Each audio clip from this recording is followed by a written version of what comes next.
It was 2019 when a triumphant Springbok team arrived at OR Tambo International with the Rugby Championship title. Since then, the men in green and gold have won 2 World Cups, but failed to win the one trophy missing from their ever-expanding trophy cabinet. A lot of learning. I think Rusty's tested a number of different combinations, given a number of sort of fringe players an opportunity to play at the highest level. And yeah, I mean, look, we haven't won it yet. Still got one more game to go. But for the most part, I think, it'll be plenty of boxes ticked by the end of this Rugby Championship. And I do think that come Saturday, the Springbok side should end victorious. The Matchday 23 boasts 19 World Cup winners, 6 of them double World Cup winners. A team oozing in experience and confidence, but with their egos dented after suffering a shock loss to Los Pumas last weekend.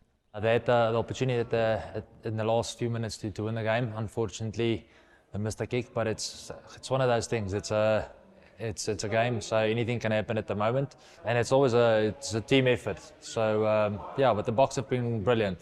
2 wins against the All Blacks, Australia. They've been phenomenal up to now.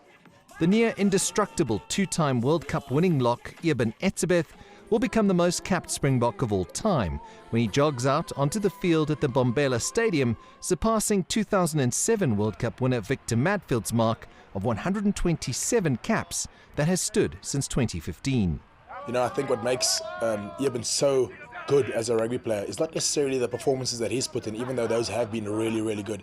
I think it's the impact that he's had on the players around him. I think, what he's done to that team every single time he gets selected for the Springboks, the impact that he has on that Springbok pack has been second to none, and I think the results speak for themselves. So to see him now being sort of celebrated as the most capped Springbok of all time is really a great feather in his cap, and one that I think will be very, very hard to beat in the near future.